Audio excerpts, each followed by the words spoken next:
liquid nitrogen leak at a poultry plant there. This leak happened just after 10 o'clock this morning, and you can see the facility there with first responders on the ground. Firefighters got to the scene, and they found several people hurt. 4 of those firefighters are now in the hospital after trying to stop the leak. And if that sounds eerily familiar, here at home we know how deadly liquid nitrogen gas can be. Back in 2017, we lost a deputy after Zytek's sperm bank had a very similar situation. An employee, you're looking at her right there on your screen, Anita Wilds, responded to an alarm going off at Zytek's. She went inside and tried to turn off those valves, but she ended up falling behind one of them on the floor. She was seriously burned. She was unconscious because of the gas. She did live, but serious damage to her. Sergeant Greg Marr, you see there on the left of your screen, he went inside to try to save her, but never made it out. South Carolina officials confirmed the first 2 U.S. cases of a COVID-19 variant first seen in South Africa. The cases are both adults, one from the Low Country, one from the PD region. Right now, there is not a known travel history or connection between these 2 cases, but this variant is different than the UK variant found in Georgia. Both variants are more contagious and do spread more quickly than the original strain. They know that much. DHEC is still investigating how the patients got the variant. And across the 2 states, the pandemic is not letting up as numbers continue climbing. In Georgia, nearly 5,500 new cases reported today, with new hospitalizations approaching 400. Almost 150 more people have died. In South Carolina, almost 3,000 new confirmed cases, and they're reporting almost 230 new confirmed deaths, including the child we mentioned earlier. Today, DHEC also announcing 254 additional confirmed and probable COVID deaths in South Carolina, in addition to what they've been reporting over the last several weeks. This is because of a glitch caused by a system upgrade. That is all fixed now, and these additional deaths are being reported today because of that issue. Shifting gears for a moment, a fire in Aiken destroys this duplex with 4 units inside. The blaze broke out around 1 this afternoon near Jehosi Drive. Officials tell us the building is a total loss. You can see the extent of the damage there. No one was inside when it caught fire, but the 2 people who lived in the building are now homeless. In addition to the fire damage, the complex also has some extensive water damage as well. Another Richmond County school heading online, Butler High School transitioning to at-home learning starting tomorrow until February the 8th. Officials say they're seeing a rise in COVID-19 activity at Butler. This is now the 3rd school in Richmond County to switch to learn from home. First at 5, South Carolina is reporting, as we just mentioned, another child death from COVID-19. The child was from Anderson County in the upstate, and this marks the 5th pediatric COVID death in South Carolina. An update on vaccinations is coming up in a few minutes here, first at 5. But right now, a beautiful look at Grovetown and Riley. This sunny day was long overdue. Definitely so, Richard. We are seeing sunny skies everywhere across the region today, and temperatures not too far from normal. Most of us sitting into the mid to low 50s. How about this? A beautiful sight over the Savannah River here, courtesy of EarthCam. Traffic moving smoothly this afternoon, and double nickels on the thermometer. Feeling comfortable for us. A little bit breezy, though. That wind has made it feel a little bit cooler at times, but winds should be subsiding as we head into this evening and tonight. And once the winds calm down and that sun goes down, our temperature is going to be dropping fairly quickly. Any plans this evening, definitely bundle up. We're already hitting the upper 30s by 9 p.m. and then overnight tonight and by early tomorrow morning, we are expecting many spots to get down into the upper 20s and low 30s. But with the clear skies later this evening, it's going to be a perfect opportunity to check out the full wolf moon. Not really sure why we call it a wolf moon, but it's the full moon you call in January. Our temperatures will be cool right around moonrise just before 6 p.m. The best time, though, I'd wait a little bit, about 20, 30 minutes after moonrise when it's a little bit higher in the sky. Here's a look at satellite imagery, just kind of emphasizing those clear skies across the region. Have a few clouds just off the coast, just producing some convective clouds out there. But as far as weather goes, well, much more in just a little bit. Oh, never mind. Come back to weather. Let's go back into looking at some for your morning forecast. We are expecting those temps down into the upper 20s. It is going to be cold, mostly sunny for the first part of your day. We'll have a look at some rain heading our way for the weekend in just a little bit. Okay, Riley, thank you. A pretty amazing time to see both University Hospital and AU Health ramping up their efforts to get Phase 1A individuals vaccinated here at home. Thousands got the vaccine today. And we know a lot of you are wondering how the process is going and how you can eventually be a part of it. Our Brady Trapnell live for us over at Warren Baptist Church off Washington Road, one of those clinics AU was hosting today. Yeah, Richard, AU has been vaccinating folks here since about 1:30 this afternoon. They've got another 30 minutes or so to do that. But we've been over at both locations for AU Health today, and things have been going relatively smooth. There's been very little lines and very little issues. Overall, a smooth process from everyone that we've spoken with. But AU is, as I said, running 2 clinics, all of them for those 65 and older in our community today. Now, at Good Shepherd Baptist Church, we saw most people in and out in about 20 minutes. AU Health says they expect to vaccinate around 1,000 people today. University Hospital also running its clinic over at First Baptist Church with around 2,000 people to be vaccinated there. AU opened up even more vaccination dates this morning, but they filled up within 30 minutes. Vaccine coordinator Dr. Joshua Leitch says that is encouraging. It is great that we're not seeing as much vaccine hesitancy as maybe some of us feared, and it's great that we're able to fill this up pretty much within 20 to 30 minutes of it hitting online. And so as soon as we hear additional information from the Department of Public Health, we hope to be announcing additional vaccine clinics very soon. Now, one thing to be very clear about with all of these vaccination sites, both AU and University Hospital are asking everyone not to show up. Do not come in without an appointment. They are not accepting walk-ins. And they're also asking everyone not to call because they are having some high volumes with COVID testing and now also with vaccinations. So they're asking everyone just to be patient. We'll have more on this at 6 o'clock. Right, you got to get those appointments in advance online. Brady Travel, thanks very much, live from Warren Road Baptist Church. Some big news this afternoon out of Columbia County. Dr. Stephen Flint, the man there on the far right, he's from Gwinnett County. He is now the new school superintendent for Columbia County, chosen today by unanimous vote. He beating out Penny Jackson and Michelle Sherman, a couple of local Columbia County school board employees. It's been a long and rigorous process. The board pushing that final decision back a couple of times, including once already this week. All these candidates have extensive experience in education, but Dr. Stephen Flint is the new Columbia County school superintendent. South Carolina moves one step closer to banning almost all abortions in the state. Today, state Senate Republicans overwhelmingly voted to move the heartbeat bill forward with a vote of 29-1. Now the bill heads to the House, where it passed by a wide margin last time they voted on the issue. The bill would ban abortions after a fetal heartbeat is detected, which is typically around 6 weeks. Governor McMaster has said he will sign the bill. Important to note, bills like this have passed in other states, including Georgia, but all have been struck down in court. Retired nurses who've served their communities for years are jumping back into the front lines to help battle the COVID-19 pandemic, and that, of course, frees up nurses to care for patients, making a big difference. The retired nurses, they've got the background. They know how to communicate with the folks. They know how to get the vaccines. They know how to do the whole process. I was a nurse for a long time, and I felt really a sense of obligation to use whatever skill I have to help us get through this time. Executive orders from governors in both Georgia and South Carolina allow those retired nurses to pitch in and help. Homeowners in this Atlanta neighborhood woke up to racist letters in their mailboxes. The letter reads, "We want this neighborhood for just white people, out Hispanics, out blacks, out Asians." Police are now patrolling the neighborhood after taking about a dozen calls. And as frustrating as it was to get the hate mail, the community came together to condemn it, deciding to unite instead. I got a lot of good neighbors around here, and I don't think they're going to put up with anything like this at all. There's nothing that they could tell me that could make me understand this at all. Police are trying to figure out the source of the letters, which were delivered through the U.S. Postal Service. Neighbors have a theory it came from somewhere nearby because it's too much of a coincidence, they say, the person would know to send them when there are new neighbors moving in. When it comes to racial injustice, police in the community agree there's no quick fix or one-size-fits-all approach, but many times it starts with ownership of what was done wrong. For one Georgia sheriff, an apology to the community opened the door to healing. Now, as Errol Barnett reports, his police department is a model for the rest of the country. This is LaGrange, Georgia, a city divided by railroad tracks and decades of racial inequality and injustice. How's business? Business is picking up. Dekmar took an oath to protect everyone. I think the role of the police is almost like a Hippocratic oath, which is first do no harm.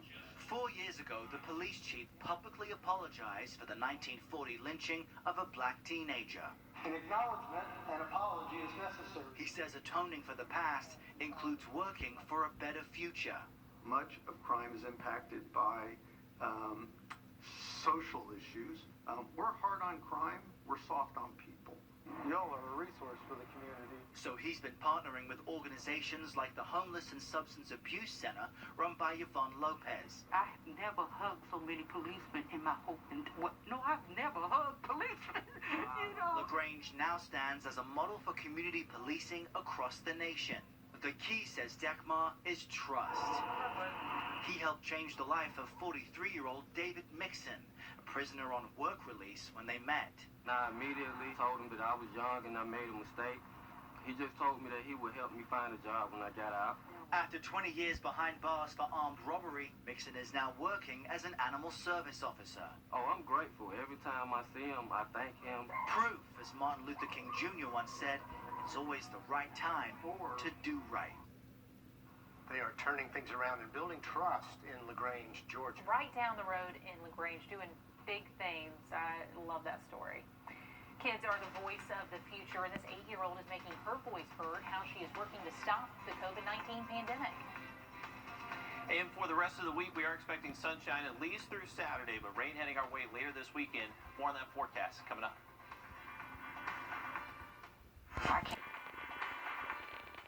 I can't take it anymore. A local mother struggling to homeschool 3 children. The I-Team digs deeper and finds a staggering amount of students are failing. What schools are doing to save failing senior students. Tonight on News 12 at 6 o'clock. Happy New Year!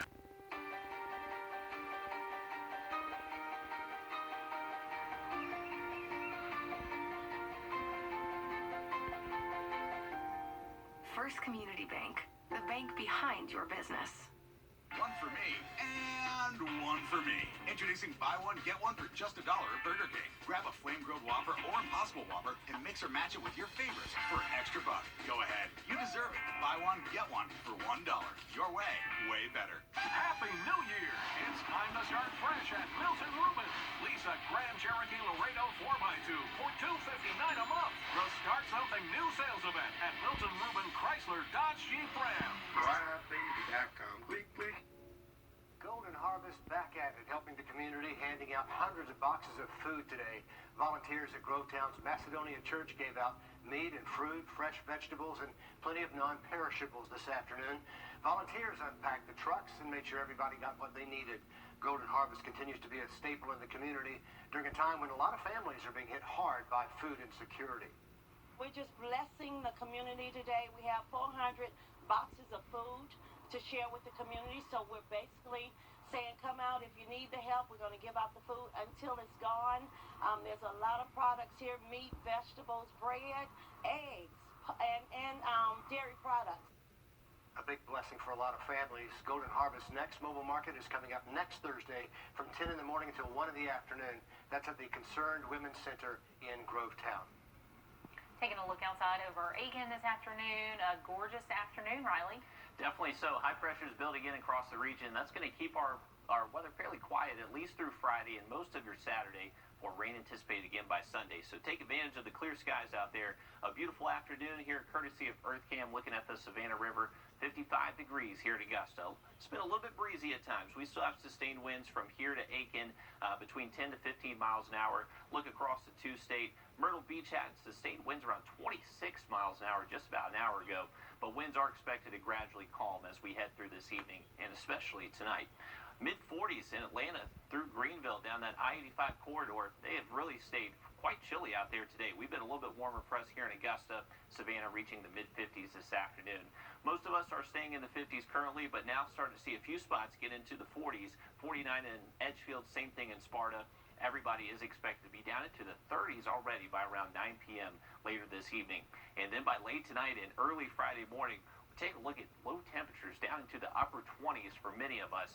Now, this is for our areas that are obviously outside kind of the hustle and bustle of the city.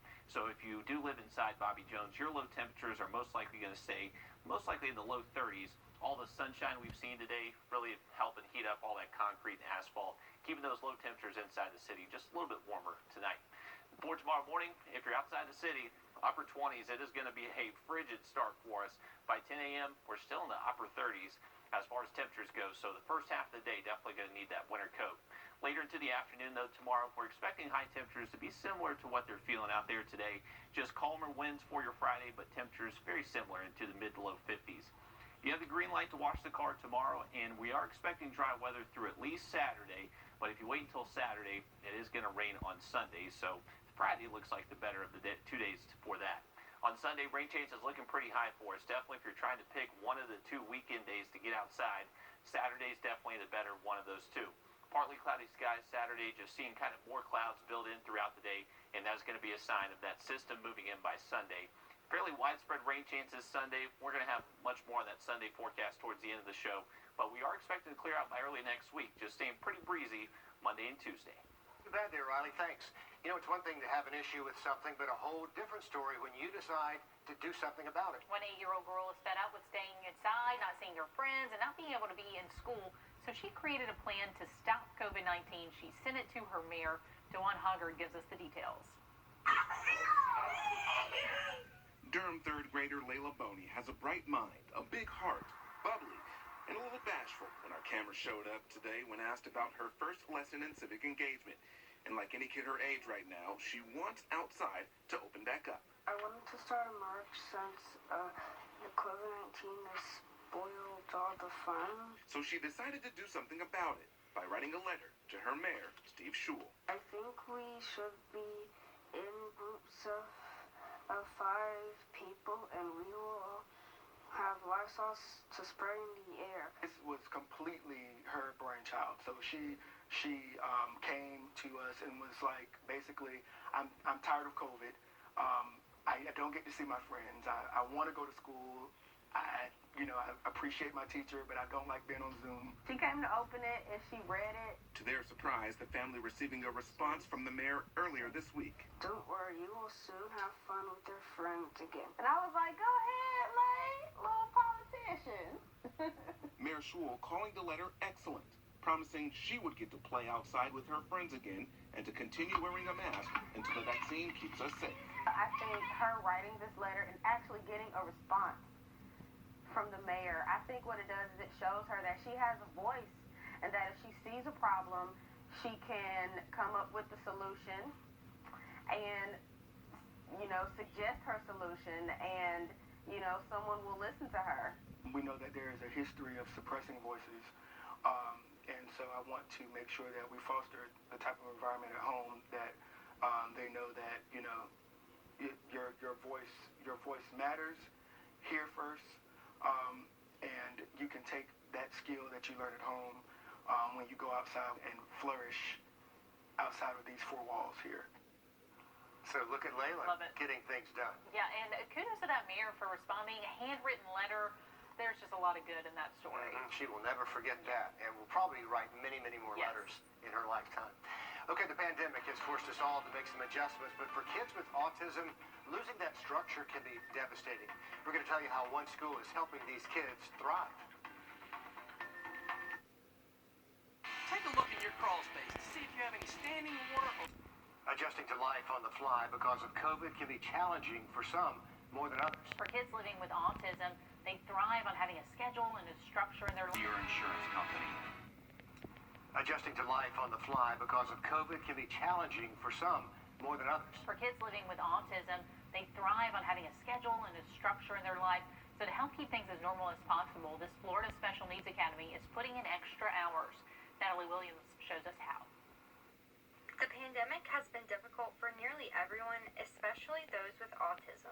Autistic children sometimes may not understand what's going on right now and why their structure has changed. And if they do, they can have a tough time expressing their frustrations. Kids with autism, they thrive on the schedule and the routine, and they need that direct instruction. So it has been a real challenge to meet their educational needs during this time. Gulf Coast School for Autism behavioral analyst Corinne Patterson tells us through the pandemic, supportive parents have made a huge difference in the kids' response. We had a lot of support from our parents, and I think that's one of the huge things about our school is that we are kind of like a family at the end of the day, and it takes all of us working together and consistency on both ends in order for our students to be successful. Both schools say that having effective communication with the parents and the students is what's helped everyone the most through this pandemic.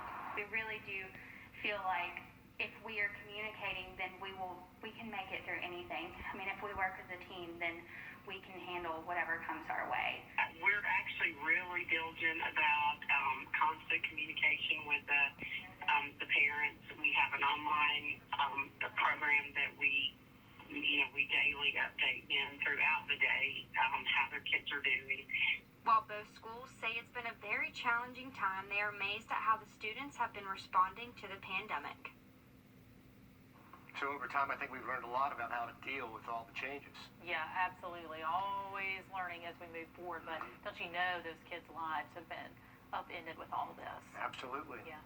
All right, still to come, weather. Riley, we're already looking ahead to the weekend. And for the weekend, the first half looks okay for us, but we are tracking rain again by Sunday. More on that rain chance Sunday coming up. Hey, you! Follow News 1226 on Instagram to see what's trending in your area. Taking a look at our community calendar, we have the Columbia County Restaurant Week going on now through the 29th. We got all types of special deals and discounts going on. Discount rates and specials are being for participating restaurants, and that is for now through the 29th. So go support some great local businesses around Columbia County.